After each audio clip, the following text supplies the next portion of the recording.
Hi, everyone. Today, this afternoon, we have the pleasure to have a very talented scholar from France, Guadeloupe, uh, Dr. Audrey MOCO-DAIJARDIN.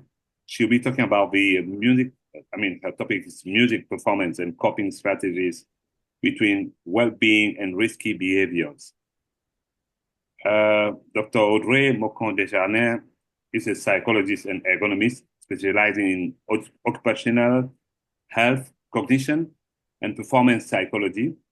Her research focuses on how self-medication can evolve into workplace doping in high-pressure environments. In addition to her expertise in ergonomics and cognitive functioning, she explores holistic approaches to well-being and sustainable performance, integrating stress management techniques, neuroscience, and natural health strategies. She's particularly interested in bridging psychology with holistic wellness to promote long-term mental and physical resilience. So I hope you don't want to miss this opportunity to gain insights into the fascinating world of music and its impact on performance and well-being. We look forward to your participation. We're going to have like 15 minutes discussion after her talk. Yeah, just to give you an abstract from her.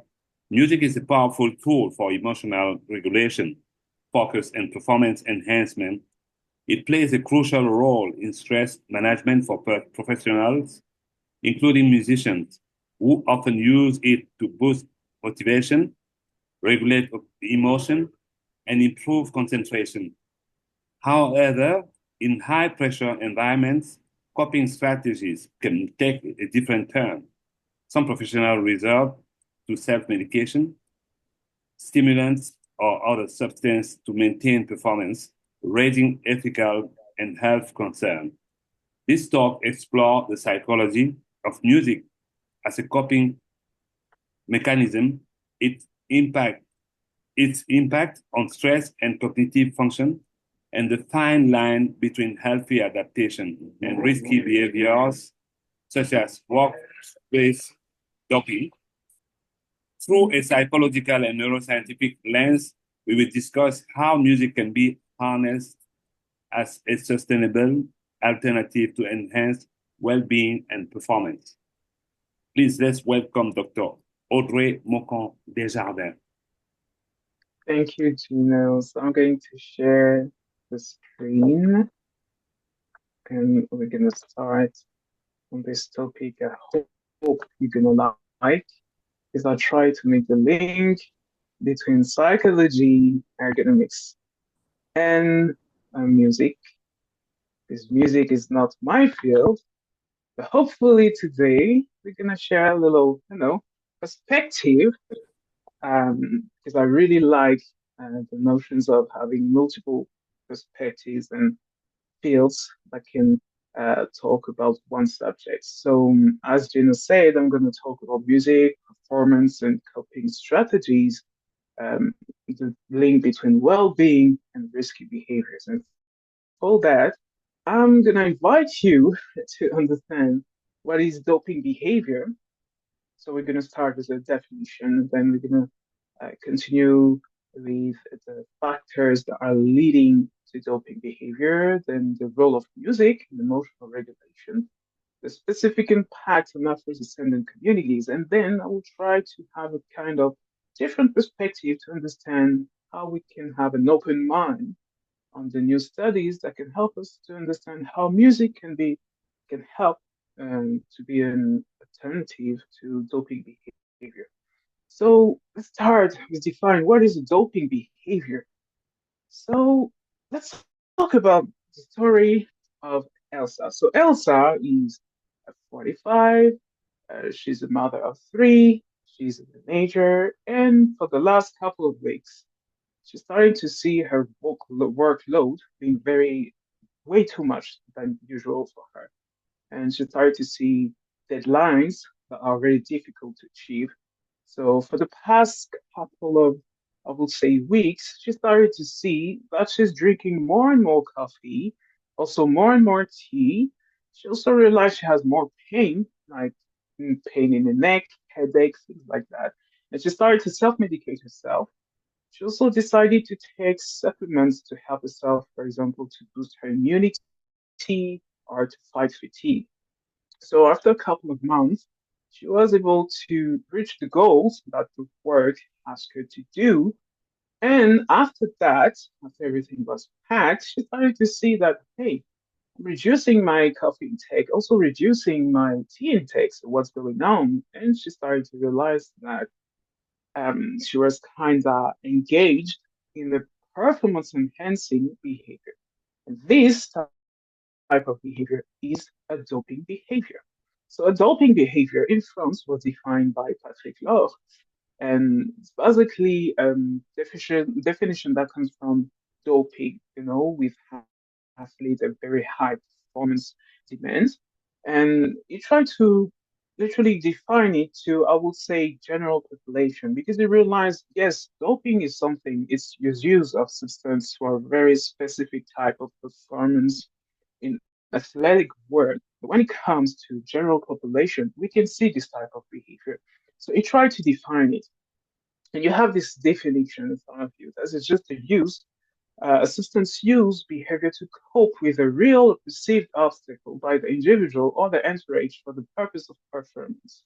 Because he realized that, because he's a doctor and also a sociologist, he realized that when it comes to deal with obstacle, it's not only your own perception, but it's also most of the time the perception of your own entourage. So, for example, if your family realize that okay, you have to achieve a goal and there are so many obstacles and we have to deal with it, they can themselves perceive that obstacles for you and want to act on it. And doping behavior is different, very different from substance abuse. Substance abuse will involve more prolonged and compulsive use of, like, I would say, drugs, um, everything that will help you to target your goal, but it has more impact on the way you're going to deal with yourself, but also your family, your environment, and everything that makes your daily life. So that's very doping behavior and substance abuse are very different. You have four levels of doping behavior. The first one is consumption. So you're going to consume something. Usually it's a product, it's a substance. Then you have the nature of the substance. So it can be drugs. It can be, for example, your drinks, beverages. It can be food. You have the obstacles. So as we saw with Elsa, it was like the workload that started to be to increase. And you have also the performance. These are the four levels of the doping behavior. Let's continue with the story of Sven. So Sven is 23. He's a psychology student. He's in his third year, and currently he's going through a period of exams. So it's really stressful. And he decided to handle this really intense part of his life by taking supplements to help him to stay awake.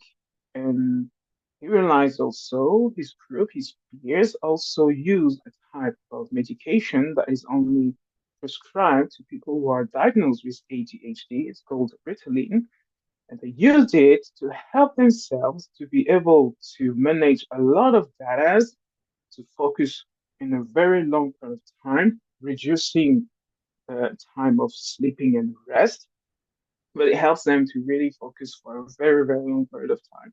So it started to use that and also increases energy during consumption.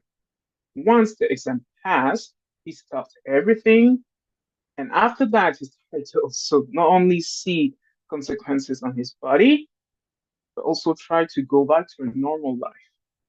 This is also a doping behavior, but this time, because it's very specific on enhancing the cognition, I will say, it's called cognitive doping. So this time, it's the definition is the use of substances or techniques to enhance cognitive functions. So it will be for helping yourself to have better memory, to have better attention, and it's commonly observed in academic, professional fields, especially the fields that are very and highly stressful, but also in aging population. So to highlight this idea, you have a study in 2008 in Nature. I tried to discuss the use of psychostimulants and medication to enhance intellectual performance in healthy individuals. And what they realized is like, yeah, young people are consuming these psychostimulants, but also people that are a little older. And the difference we can make is when you're younger, obviously you go to university as Sven, you're trying to manage a lot of data in a really short amount of time to try to pass your exams. But when it comes to 55, you will see more cognition, more like you will be forgetful, it will be a little difficult to maintain your concentration, your focus, to pay attention. So that's when you're going to see people using psychostimulants. But another observation they did, another observation they did was to, hey, you can also also see that cognitive doping go in high performance professions such as traders or politicians. They are also using it to help themselves to go through really deep situation that asks them to be very there at any time. Also because it's very stressful, because it asks a lot of their cognitive function. So let's see now the factors that are leading to doping behavior. So as we saw, you have four levels for doping behavior, and the last one is performance. So I try to take an example for I will say the audience today is the music industry. So some musicians are using substances such as alcohol, drugs, or some medication just to help them to um, stimulate their creativity, to enhance their performance. And this mainly will be because of the performance pressure, because the music industry is really very, I will say, has high expectations that may lead people to have doping behavior. And this is very similar to what you see in the example I gave before when it comes to these professions that are really at high pressure, high stress risks. Another example is, as we saw with Sven, but also Elsa, is you have these obstacles you have to handle and you have to reach out. So it's really important for you to keep that performance, to maintain that performance. So when you use products, your aim is to really handle everything, the fatigue, the stress, or whatever that helps, to usually go to the obstacles you want to handle, but also your objectives, but to keep that performance to help yourself to be efficient. So the pursuit of performance is one of the main motivations behind the behavior, but you have many more. During my PhD, I realized because I did the study. The study was based on the workforce, so it was more like how people use medication to actually have a doping behavior to handle everything that has to deal with life or work. So what we saw is like you have contextual factors such as workload, um, the way the communicate how works, also how you're gonna handle your private life and also work, but also a list of literally individual factors such as your genre, your level of studies, your perception of performance, work, also your own, I will say, definition of objectives, but also performance and also efficiency and all your skills. And all this, when you mix it, it's going to have an impact on your level of fatigue, the level of performance, also the stress. But in the meantime, during my PhD, was more about, okay, how people going to use self-medication to help themselves to go through all of this, all the objectives they have to achieve as I would say, in a very good way to help them to feel good about themselves and feel like, okay, I was efficient. So all of this lead to doping behavior. So as we understand, you have many factors that are going to influence your behavior and especially doping behavior. So challenging working conditions, the stress from deadlines, and your goals too, but also accumulated fatigue over a long period of time. We saw that with the story of Elsa, and Sven, for example. So these factors can lead some individuals to turn to substances to maintain or improve their performance. So basically, what you need to understand that the more demanding is your environment, the more chance you're going to take to go through doping behavior because you have to deal with that environment that is very, very demanding.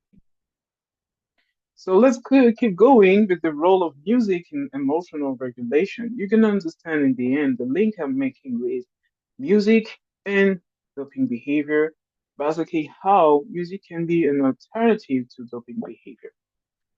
So emotional regulation music. As we know, music affects the brain by activating reward circuits, increasing dopamine and reducing stress. But the effectiveness is when you listen to music, it can enhance focus, mood, cognitive performance. But also, we need to understand that it is a tool for resilience, not only emotional regulation, but also a tool.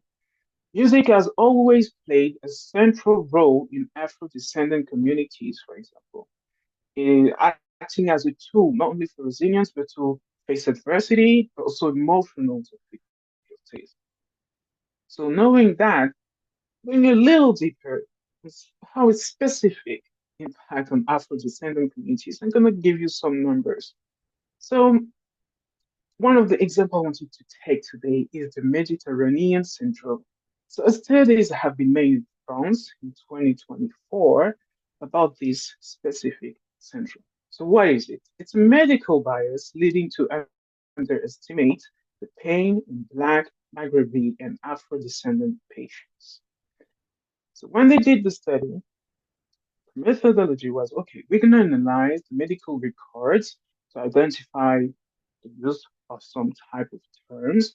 Also, interview with healthcare professional and patient, but also study the care data based on patient's origins. So basically, for this last one of the methods, this was just a quiz they give to the students, also the doctors, to understand how they diagnose people of color. So after that, the results, and I find the results particularly interesting. 22% of Black women, I would say 22% less medical care for Black women in emergency department compared to white men. It's very important to understand that because when you fear for your health, when you don't trust the care system, you need alternative. And just by saying that, you're starting to make the link between cognitive doping, doping behavior, and the use of substance. So this study highlights the structural inequality in the medical treatment of racialized population, which exacerbate that vulnerability in both mental and physical health. And it has a direct impact on mental health. Patients affected by this bias report higher level of stress, psychological distress, and increased mistrust toward the healthcare system. So what's going on? It's if you do again, if you don't trust how they're gonna take care of yourself, you need alternatives. Up with some numbers about like how they treat African American, also African Indians. For example, 15.7% of African Americans suffer from mental health disorders. 63 avoid care due to stigma surrounding mental health. It's not only because of the system, but also how the community also is perceiving mental health. 26% of African Asians report psychological distress annually, and it is crazy. It's also increasing, by the way. And 43% of African Asians believe seeing a psychologist is seen as a sign of weakness in their own community. So, when you go a little deeper, you're trying to understand, okay, how come the consideration of substances in the same community? Well, 22% of African American aged between, I will say, it started usually around 15, but in this case, it's 18 and older, have consumed drugs or alcohol in the past year is increasing too. 6.5% of African Americans exhibit problematic substance use behaviors. Again, as we understand, if we can trust the system, we need to develop alternative to help us out when it comes to mental health issues, distress, or whatever that's gonna help us to cope. So once you understand that, let's study, let's try to change our perspective because we're realizing like you understand somehow like, yeah, this community, maybe doping behavior is easier because on how we are treated. But music can be an alternative because we saw that just a little earlier. So I wanted to introduce different studies. So this one is a pilot study from 2024. So this study presents a virtual music-based mindfulness tool specifically designed for individuals of African descent during the COVID-19 pandemic. Why they choose this population is because the COVID-19 have a way much more um, mental impact on this population. So they wanted to see, and again, because they don't trust the system, but also caring for this community is not the same as white people, for example. So it was really, the idea was really to see how they're going to cope with all the stress, the anxiety. So the studies, again, it's just a pilot study, but it's really important to see that because it helps us to understand, okay, now what type of alternative we can have. So you have 14 participants. They're all diagnosed with anxiety. They followed an 8-week virtual music mindfulness program. And what they see is a significant correlation between time engaged in the platform and lower perceived stress, which is very interesting for us to understand, hey, we have an alternative than, okay, if we're in a very stressful environment that makes us feel bad about ourselves, for example, maybe substance use can be stopped somehow. And we're realizing right now, a program that helps us to work more on our self-awareness, program that helps us to work more on our, you know, on our stress, anxiety, not having to go through substance use. There is an alternative that can help us without having to touch our health, if we can talk like that, and without having to handle our health by using drugs, by using some type of things that, you know, there is hope, I want to say. So another one that I found very interesting too is this one. They try to have a brief digital intervention, 60-minute max, based on music, targeting African Americans too. And the goal was to have an evaluation of feasibility and acceptability among individuals with little to no meditation experience. What they found is, hey, there too, we can have somehow an impact on reducing anxiety, but also increase self-compassion within the African American community, which is important to understand. But there's still work to do. It's just I would say I would consider it also pilot, still like because it was only with 4 people through Zoom meeting, but it's still hope. It's still like examples and results that can help. The last one that I find very interesting too is this one. It's more general, but hey, we're finding out that music can help to help us to be better, to perform, to, as we saw before, reduce our stress, but also focus on better on our task, which is also again is very good to help us understand that music can be an alternative. Um, I wouldn't say the best one, but one of the best to help to deal with what we have to deal with when it comes to our environment of work, even in studies of everything that's really demanding and asking us to engage in our cognitive functions, but also mental health, for example. So to conclude this topic, I would say we must recognize the potential of music not only as a pastime, but as an effective coping mechanism in the professional world and beyond. Its power over the mind and body makes it a valuable tool for emotional regulation, stress management, and productivity boosting, which is very important to understand. So, today I really want you to make understand how music can help, can be an alternative, but also to understand that doping behavior is more common than we can imagine, especially among community when you realize that, hey, the care system is not really helpful, they're also not really trusting it, but somehow it's not surprising to see they will have a doping behavior if they have to confront everything they have to go through by themselves. So they will have to find alternative.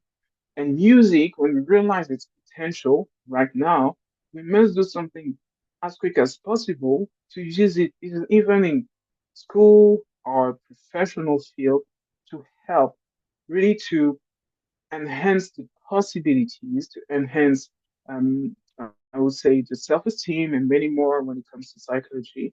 Also to help people to understand that, okay, you have the substances, but you have many more, and it's okay. Like, don't only focus on the fact that you have to reach goal really fast, but focus on yourself first. So thank you for listening to this today, to this little topic. I'm eager to listen to all your questions and answer. Thank you. Thank you so much, Dr. Audrey MOCO-DAIJARDIN. Thank you, everyone here. If you guys have any question, I mean, the mic is open, like they say. I don't have a question, but I have more of a statement or a comment. Mm-hmm. I mean, music, as Dr. Audrey said, has been so integral in the Afro-American Black community, Afro-Caribbean, et cetera, community.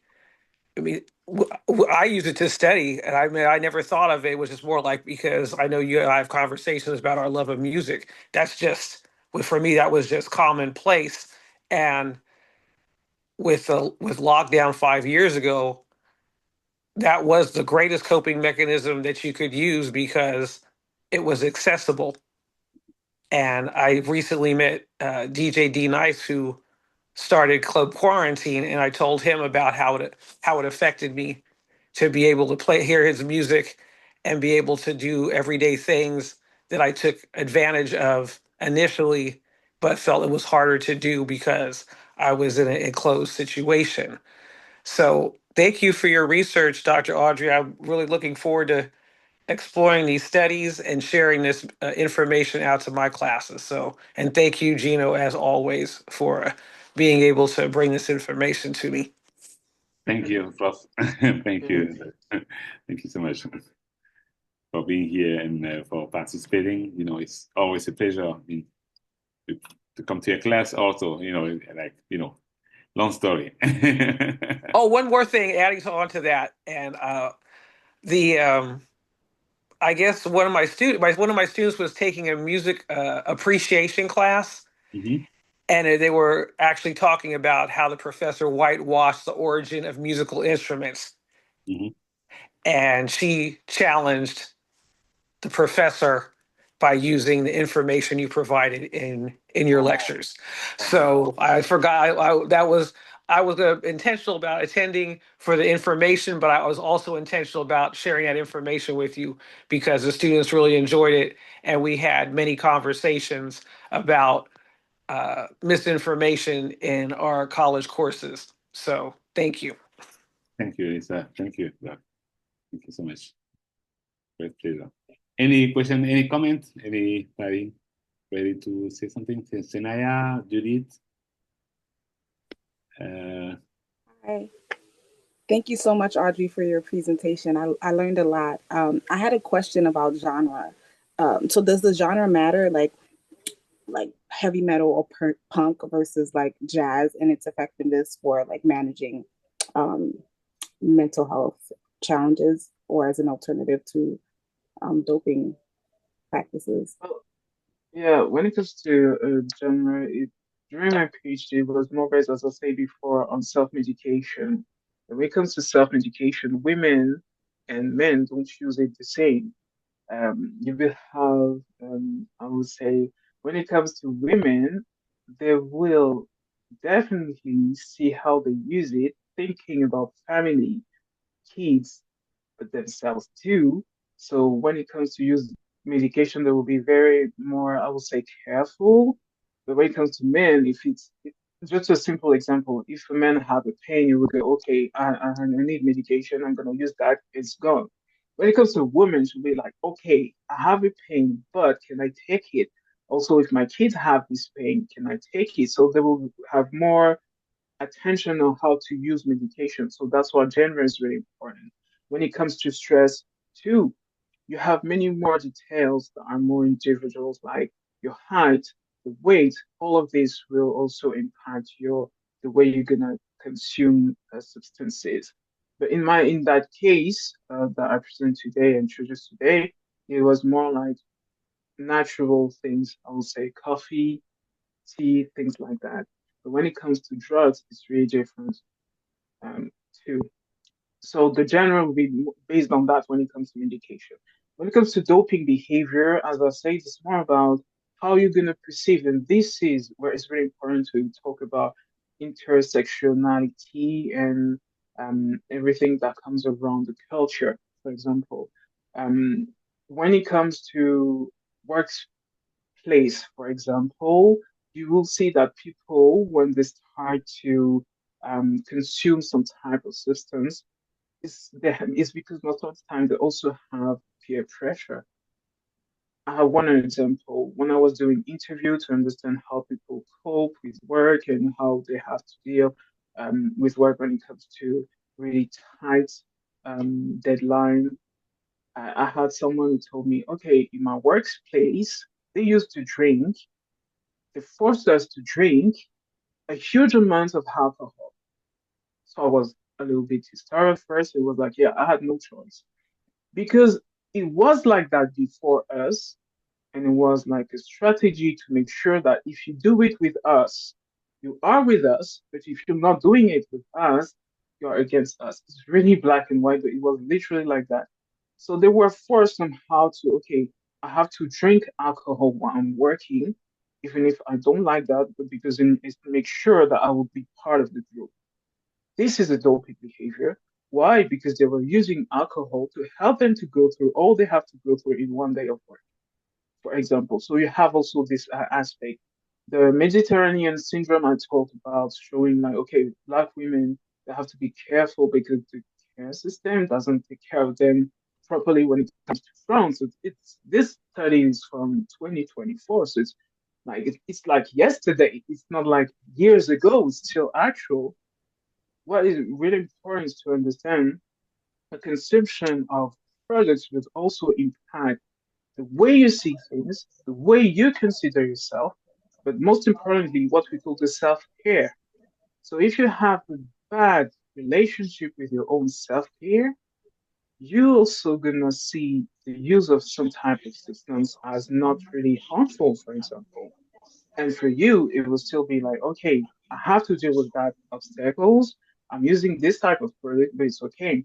But something you see that's the something also that's really important is to understand that my, I would say, the study I made was just type of introduction. We need to go further because you have doping behavior, but you also have abuse of substances, but also you have addiction. And what's going on? How do you go from doping behavior to addiction? Does it start with, okay, at first I wanted to help myself to go through this very specific time of my life when I had to deal with so much, but then I started to abuse the substance, or am I going to stop properly? And because that's doping behavior, you need to stop. Once you achieve your goal, you stop. But what if I continue? What's going on? Everything is different. Everything, I'll say, between addiction, abuse, and doping behavior is based on dosage, the dose. That's really the difference. But then it's different also with addiction, different also with abuse. So all these factors, individual factors, going to lead somehow how you're going to consider the consumption and also the drugs, everything you're going to consume, but also the culture, also the pressure, also everything is going to impact. So you can make it like, okay, men and women are very different. There's so many factors, but it still need to be studied. I don't know if I answered your question. I tried to explain it on many levels.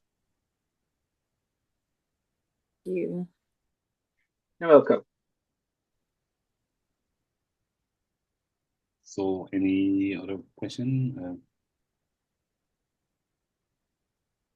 Lucy? Yeah, no question, but just a big thanks because I have a lot of interest on these things, this relation between well-being. Do you hear me? Yeah. Yes. Okay, because I don't see anything now. So I have a lot of interest, and it's very interesting to know the relation you did, the study too, because we feel it can help, but to have studies and to concrete in a concrete way to see the impact, I love that, and it brings me information to continue to work. So thanks a lot. Thank you. It's really nice to hear all of that because I feel like doping behavior is something that we have to deal with on daily basis, but we don't understand that because it's so Yeah. common. Like when you drink 3, 4 cup of coffee one day, and you're like, oh, it's okay, it's just because it's today. Yeah, it's a doping behavior because you had to deal with something because you had too much stress on your hand because you were too tired. You had to change the way you consume substances just to overcome an obstacle. But it's so common that we don't see that. And for some people, that's why for me it's really important to work on this topic. It's like some people won't stop, even if the obstacle is done. Some people won't stop. But how do we consider someone who's just coming from doping behavior to start to abuse the substance? And then probably we don't know because we need to go further, as I said before, that is deeply going to addiction. And that's why we used to till today think, okay, addiction is a disease. It's really, the relationship the person have with the substances, but also in their life. There's so many factors. So it's like we're making a huge difference between, okay, you're an addict, it's different from daily life. But then when you try to step back and realize, hey, in daily life, we're doping each other, but we don't realize that when you take supplements, there is a reason you are taking supplements. When you start to use coffee more and more because, oh, I'm tired, I need to deal with that. I won't sleep tonight because it's really important for me to, for example, researchers know that we have an article, the deadline is really close. We're not gonna sleep. We're going straight to it. We're gonna work all night. We are doping ourselves. We're gonna have this huge amount of coffee just to try to handle this over one night. Yeah, you're doping yourself. But at some point in a society that's always asking us to do more and more and more, where is the line? At some point when you have your environment which is asking more and more from you, where is the line? I have to deal with, for example, I had an example of someone who had to deal with a divorce. So this person coming at me and telling me, okay, my work is really hard right now. They're giving me tight deadline. How do I do that? At home, it's conflictual. My kids hate me, and I have to deal with work. How do I do that? That's why I'm using this type of substances. I can't help it. It's not because I have an addiction, because most of the time when we talk about doping behavior, people tell you, I'm not an addict. It's just I need to use it because of. Yeah, but where is the line? Because at some point, when I see a person completely in distress telling me, okay, I need to use the substance to help me because I can cope. I can cope with the situation. I need that drug or I need that medication. When you have a person who have to deal with pain too, it's not okay at home, it's not okay at work. So my body is starting to talk to me, telling me, okay, you need to let go. You're burning out right now. Yeah, but I can't go through the pain because I have to deal with this and that, and I have to go through this. So that this type of studies for me is very important, but also important in a way like we have to go through it through so many fields, not only in psychology. It needs to go further because that's my personal opinion when it comes to any type of field that are studying science, whatever.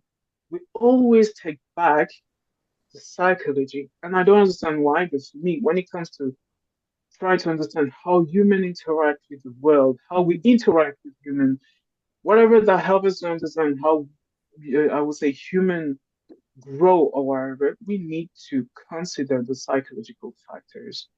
And this is really important because you saw this with the actual study I showed you with music. Musicians are having doping behavior way more than we think because they have to deal with really high pressure environment. So where is the line? So thank you actually for everyone who's listening, who listened and for all your feedback because it's really helpful and I will say it's different from a French perspective, Canadian perspective, an American perspective. In France, we're still fighting on so many levels to make understand like in psychology field, for example, it's really important to understand culture when it comes to do clinical therapy. It's very important to understand like culture, intersectionality is really important. And that's something that's very, very new in France because France love universalism. So when you're trying to make it understand to people, yeah, okay, the way you treat this person is not the same because she is a black person. She's going through different stages of her life. She's going through different type of perspective. You can't consider the person at the same level as a person that's been through that. So it's very, very new. Like this study I showed you with the Mediterranean syndrome, it's still new too. We're in 2025. We still have to fight as people of color to be considered without bias in a healthcare system. So you see, when you realize, like, okay, if the alternative, if no one can care about me, if no one doesn't care about me, if no one can help me, I need alternatives, and it can be like substance use and many more. So I think it's really important to step back and understand, like, okay, it's not only for a psychological field, it's way more than we think. So thank you. Thank you so much, Audrey. And yeah, I was going to ask you a question. I mean, if someone has any question, we ready. I would like to ask a question, actually. First of all, thank you so much. Thank you so much for everything. I really appreciate your presentation. And I'm very curious, actually. Does that mean that we, as artists, as an artist musician, because I am an artist musician, does that mean that it will be interesting to develop, I would say, specific music, specific songs for this purpose, I would say? Yeah, yeah, definitely. I think that's something that needs to be studied because with music, you have different type of ways that have an impact on the brain, how it's going to help to, for example, increase the dopamine. So I think it's really important. But for that, that's why I said it when I was introducing my presentation. I love when it comes to different fields when they work together to answer different type of questions. Yes, agree. Yeah, I think musicians should work with psychologists and ergonomists too, and many more to try to understand that. So I think it's not the type of study you should, we study it today, maybe in 10 years we'll go back on it. No, we need to start from here, start to understand, okay, we're talking about human, we're talking about psychology too, because psychology, everyone has it. It's not only me, it's everyone. So we need to find ways to work together and help us to do better. Because specifically, I talk about the people of color because as a therapist, when I started to have patients, it was so amazing to me because you're going through university, you do your PhD, you learn about psychology, it's all fun until you have to handle the situation by yourself and you see a huge difference. One of the most the biggest difference I would say is like I'm a person of color, have to deal with people of color and realize like, oh wow, actually when they're saying that to me, I am living that too, but my patient is telling me something that now makes sense to me and I can relate. I was going through, for example, microaggression, racism, and I thought myself that okay, it's not a big deal. It's something we know most of the time. But when you are in front of a person who's telling you their own perspective, their own experience, and you start to relate with that experience, but most importantly, you realize you don't have tools that are created to help this type of person like you. That's when you realize it's very important to work together. And it's the same with musician and music. I think it's really important to work together because at some point we're gonna realize we don't have the tools, and it will be very difficult. Because as an example again, you had the COVID-19. When we had the COVID-19, we just realized, okay, it has a huge impact on our mental health. COVID-19 has a way much more impact on Black community. It's 2025, people are still going through it 5 years later. Do we have solutions? No. What's going to happen? We're going to wait. The more we wait, more consequences. What will we do? If we don't start as scientists to start to think about it, start to try to find ways to find solutions, bring tools, we're going to have consequences. But the consequences won't be only about the people we see today. It's going to be on kids.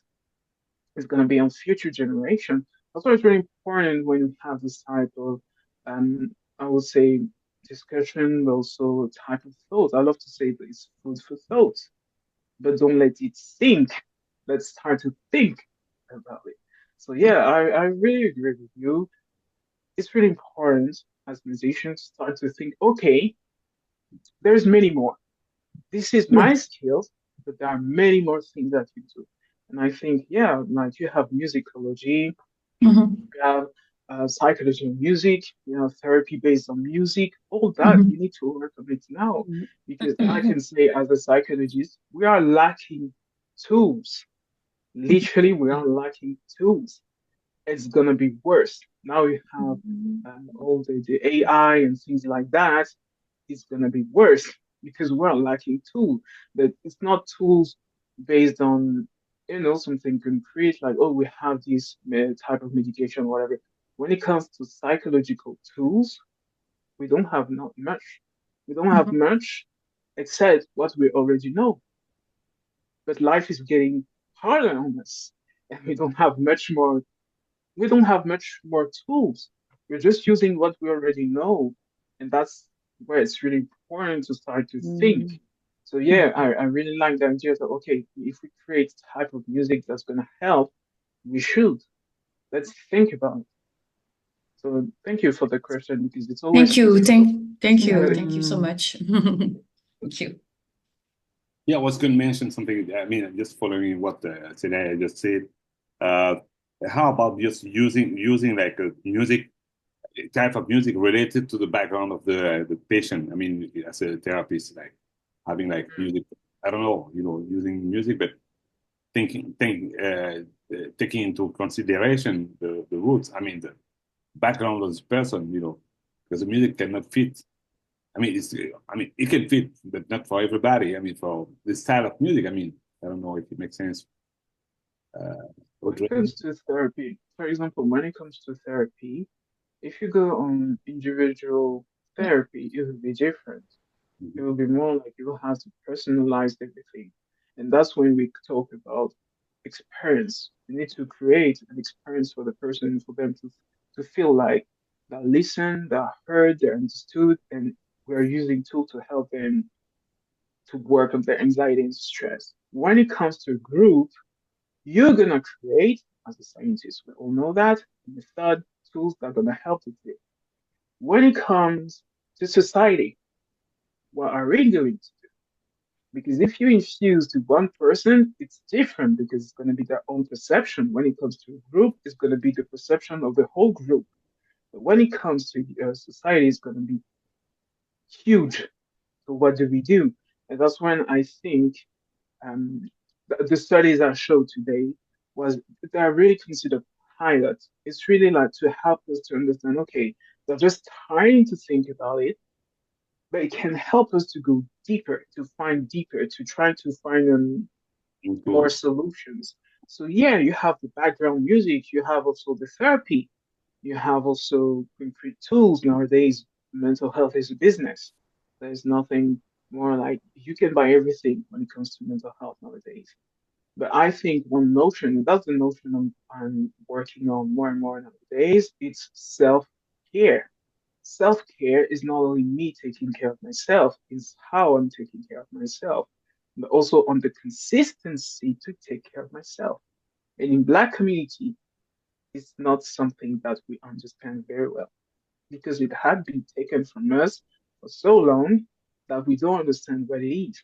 So that's why when you have um, self-care, the idea of self-care is taking care of myself in many ways that's going to help me not only to get out of surviving mode, but to help myself to take care of myself as an individual on many levels.